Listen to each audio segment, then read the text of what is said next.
তো বন্ধুরা আর একটা নতুন ভিডিও আমি নিয়ে এসেছি। এটা হচ্ছে আমার বাপের বাড়ি যাওয়ার সময় স্টেশন থেকে শুরু করে বাড়িতে পৌঁছানো পর্যন্ত একটা ভিডিও।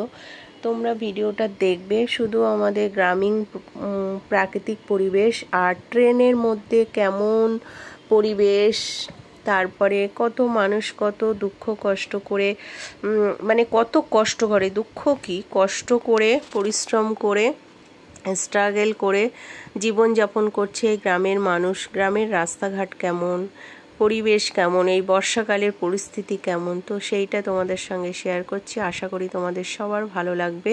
তো ভালো লাগলে প্লিজ লাইক কমেন্ট শেয়ার করবো। এটা আমার বাপের বাড়ি যাওয়ার একটা লাস্ট ভিডিও। তো দেখে নিলে স্টেশনেও এসে গেছি। এসে গিয়ে একটা কাকুর কাছ থেকে আমি ঠাকুরের কয়েকটা আসন কিনছিলাম। আসনগুলো এত সুন্দর আর এত কম দাম, ভাবলে অবাক হয়ে যাবে। আসনগুলো 20 টাকা 10 টাকা, 20 টাকা 10 টাকা, যেগুলো ভাবলে অবাক। আমি শুনে তো আমি 4টে 5টা নিয়ে নিয়েছি। কারণ হচ্ছে এগুলো হাতিবাগানে 100 টাকার নিচে নেই, গড়িয়াহাটে 100 টাকার নিচে নেই। ছোটো ছোটোগুলোই 50 টাকা, আর ওই বড়গুলো তো 100 টাকা 150 টাকা, ভ্যারাইটিস পাওয়া যায়।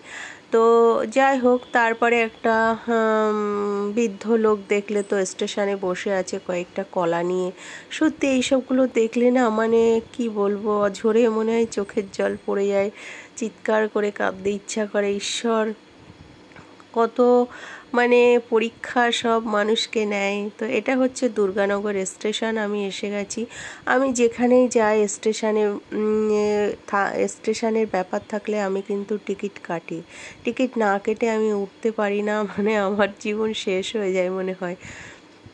তো আমার ছেলে যখন আগে ব্যারাকপুর থাকতো, প্রতি রবিবারে আমি যেতাম, বাট আমি আপ ডাউনের কিন্তু টিকিট আমি কেটেই উঠতাম। না হলে কি বলো তো, মনের মধ্যে একটা বিশাল টেনশন, বিশাল চিন্তা থাকে যে এই মনে হয় টিটি এসে ধরলো, এই মনে হয় টিটি এসে ধরলো। এরম পরিস্থিতি আমার জীবনে কোনোদিন হয়নি। আর ট্রেনে উঠি বা কই, এই 3 বছর পরে মনে হয় ট্রেনে উঠছি। যাই হোক, দুর্গানগর স্টেশনটা দেখো, কত লোক দাঁড়িয়ে আছে, এখন বনগাঁর দিকে যাবে। তা ঘন ঘন ট্রেন আছে, এখন ওই 2:10-15 একটা ট্রেন আছে। আমি ওই কাকুটার কাছে জিজ্ঞেস করে নিলাম। উনি বললো 2:10-15 ট্রেন আছে বাবু, তুমি বসো, এসে যাবে। তো আমি ওনার কাছ থেকে কেনাকাটা করে বসেছিলাম। তবুও না, আজকে মনটা ভালো লাগছিল না, কারণ কেউ আসেনি। তো আমি একা যাচ্ছি, আমাদের যাওয়ার কথা ছিল সবার, বাট কেউ যাচ্ছে না, তার জন্য। আর এদিকে দেখো, এখানে স্টেশনে কি বলো তো, একটা জিনিস তুমি প্রচুর সস্তায় পাবে, প্রচুর সস্তায় পাবে। আর হচ্ছে মানে ভালো জিনিস পাবে, সস্তায় পাবে। জানি না কেন অত ওরা কম দামে দিতে পারে, আমি বলতে পারি না। তো আমার তো ভীষণ ভালো লাগে। আমিও টুকটাক করে অনেক কিছুই কিনেছিলাম বাড়ির জন্য। আর আমার বোন তো কিনে পাঠিয়ে দিয়েছে। ও কলকাতা থেকে তোমার বেদানা, তারপরে লেবু, এইসব কিনে পাঠিয়ে দিয়েছে। আমার হাজবেন্ড বলছিল কিনো না এখান থেকে, কিনিস না এখান থেকে, কিনে দিস না, বাট সব কিনে দিয়েছে, যার জন্য আমার ব্যাগে বয়ে নিয়ে যেতে একটু কষ্ট হয়েছে। তবুও নিয়ে গেছি, মাকে কিনে দিয়েছে তো আমি নিয়ে গেছি আর কি। এই হচ্ছে দুর্গানগর স্টেশন। আজকের লোকজন দেখছি কমই আছে, কেন বলো তো, বৃষ্টি হচ্ছে তো, তারপরে আবার ছিল কিছু একটা ছুটির ব্যাপার ছিল, যার জন্য কিন্তু লোকজন কম ছিল। তো এখন 2:10-15 যে ট্রেনটা আসবে তোমার শিয়ালদা টু বনগাঁ, সেটা কিন্তু আমার ভিড় হবে, যেহেতু মিডিলে দুটো ট্রেন চলে গেল, তার জন্য একটু ভিড় হবে। ওটা তো পুরো বনগাঁ যায়নি, তার জন্য কিন্তু এটা একটু ভিড় হবে। তো আমি তো লেডিসে উঠবো, কোনো সমস্যা নেই। আমার লেডিসে উঠলে কোনো টেনশন থাকে না, জেন্টসে আমার উঠতে ভালো লাগে না। দাদারা থাকে যখন, তখন আমি জেন্টসে তো উঠতেই লাগে, নাইলে তো ওরা উঠতে পারবে না। তো একসঙ্গে যেহেতু যাব কোথাও, তো জেন্টসেই উঠতে হবে ওদের সঙ্গে যাওয়ার জন্য। আর পরিস্থিতি দেখো, ট্রেন এসে গেছে আর ইতিমধ্যে বৃষ্টিও এসে গেছে, মারাত্মক লেভেলের বৃষ্টি, পুরো অন্ধকার। আর আমি তো দেখো একটু এই জিনিসটা আমার ভীষণ একটা প্রিয়, খুবই লোভনীয়, দেখলে আমি থাকতে পারি না। তো 5 টাকা দিয়ে একটা কিনেছিলাম, কিনে খাবো বলে ট্রাই করেছিলাম, ভালোই লাগছিল। আর বৃষ্টিটা হয়েই যাচ্ছে। যাই হোক, অনেকে দাঁড়িয়ে আছে, অনেকে বসে আছে, নর্মাল ছিল, বেশি ভিড়ও ছিল না, বেশি এও ছিল না। তো ভালোই লাগছিল, বেশ ঠান্ডা ঠান্ডা হাওয়া।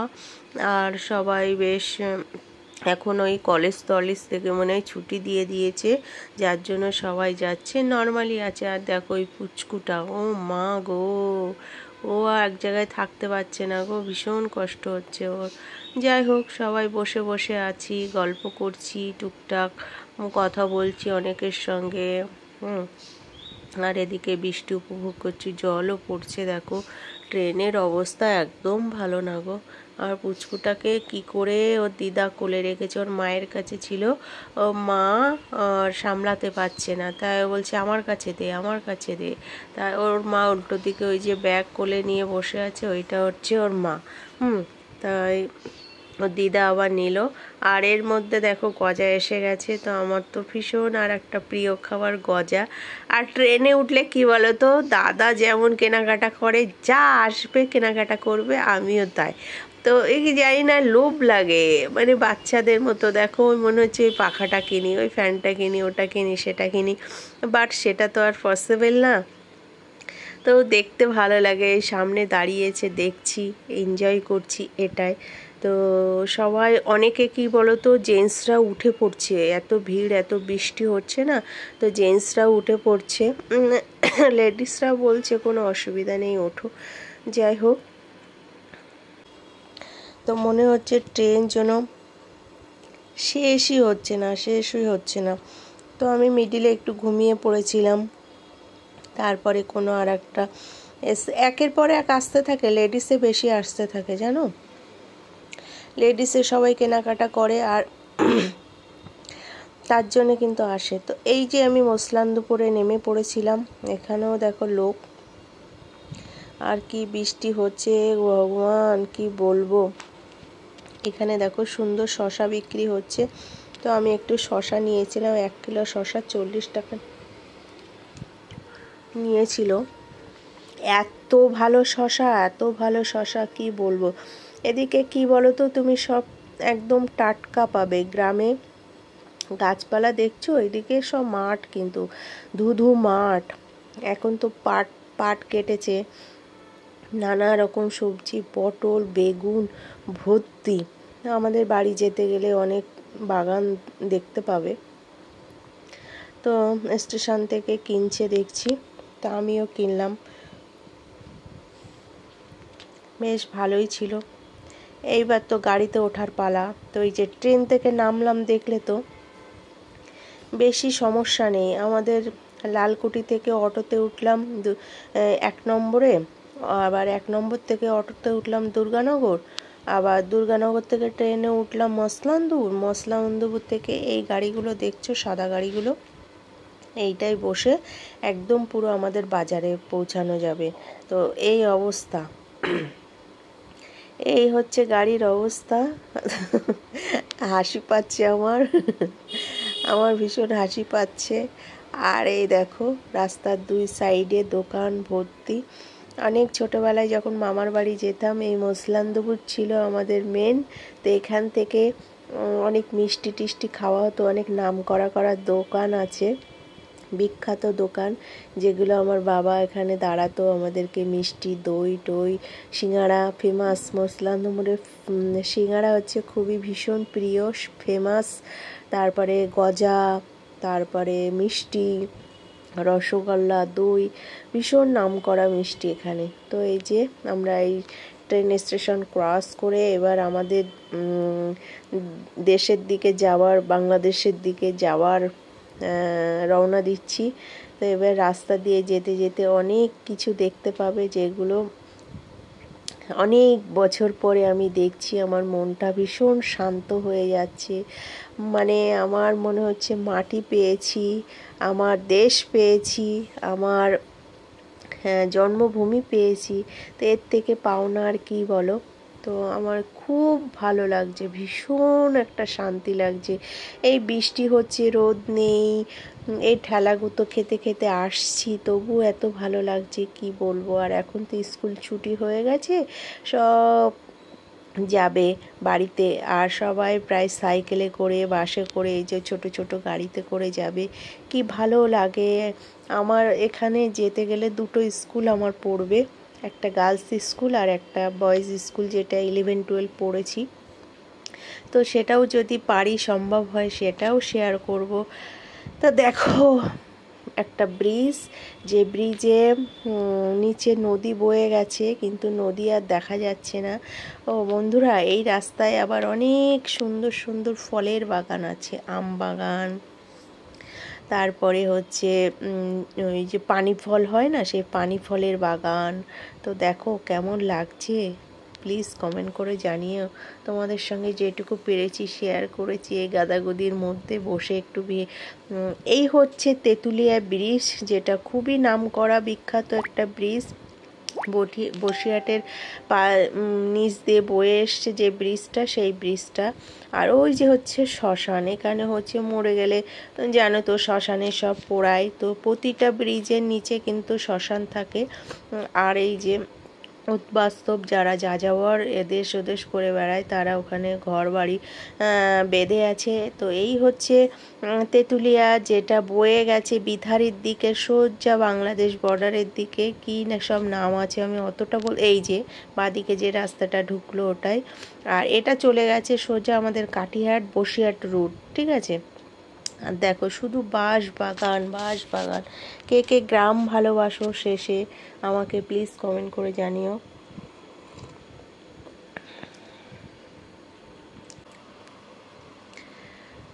তা দেখো প্রায় দুই সাইডে কিন্তু তুমি বাঁশ বাগান দেখতেই পাবে, দেখতেই পাবে, আর কলা বাগান। যাই হোক, রাস্তাঘাট অনেক সুন্দর করে দিয়েছে, যেটা আজ থেকে 20 বছর আগে এত ভালো রাস্তা ছিল না। কারণ আমার বিয়ে তো হয়ে গেছে 23-24 বছর, তখনও এই রাস্তা দিয়ে যাতায়াত করেছি, অনেক ছোট ছিলাম তখন, এত ভালো রাস্তা কিন্তু ছিল না। আর দেখছো মাঠে এখন পাট, শুধু পাট। এই পাটটা এইবার কি করবে বলো তো, এই যে বৃষ্টির জল হচ্ছে, তো যেখানে যেখানে খানা গর্ত আছে, পুকুর, মেন পুকুর না, যে চান করা পুকুরগুলো না, এই বাঁশবাগানের নিচে যেসব পুকুর থাকবে, জল জমবে, সেই সব জায়গায় এগুলো কিন্তু বেঁধে পচাবে, পচিয়ে তারপরে পাট বার করবে। এখন সবে সবে কাটছে, শ্রাবণ ভাদ্র মাসের দিকে তুমি যখন আসবে তখন দেখবে এইসব রাস্তায় সব পাট মেলে দিয়েছে, শুধু জলই দেখতে পাবে এখন তোমরা। কন্টিনিউ কদিন ধরে বৃষ্টি হচ্ছে না, তো সব জায়গায় তো প্রায় পুকুর, এদিক তো সবার বাড়িতে বাড়িতে পুকুর আছেই আছে। মাছ চাষ করা পুকুর বলো, স্নান করা পুকুর বলো, জলকর বলো, বেশিরভাগ এখানকার তো জীবিকা এটাই। আর এই দেখো একটা কচু বাগান, ওই যে আমরা কচুরমুখী খাই না, সেই কচুরমুখীর চাষ দেখেছো, পুরো জলের তলায় ঢুকে গেছে। জানি না ও পরিস্থিতি কি হবে। এখন যে অনেকে কচুরমুখী কিনে খাবে, দেখবে শক্ত হয়ে যাচ্ছে, কারণটা কি বলো তো, ওই যে জলের তলায় রয়েছে তার জন্য। দেখে নিলে তো।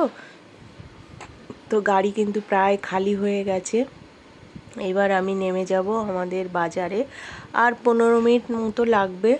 তো 15 মিনিটের মধ্যে আমি নেমে যাব, তারপরে আমার বাড়ি এসে যাবে। এবার আমার দুটো স্কুল মনে হয় তোমাদের সঙ্গে দেখাতে পারবো। এটা কি মনে হয়, হ্যাঁ, এইটা হচ্ছে আমার গার্লস স্কুল ছিল, আর এরপরে আসবে আমার বয়েজ স্কুল।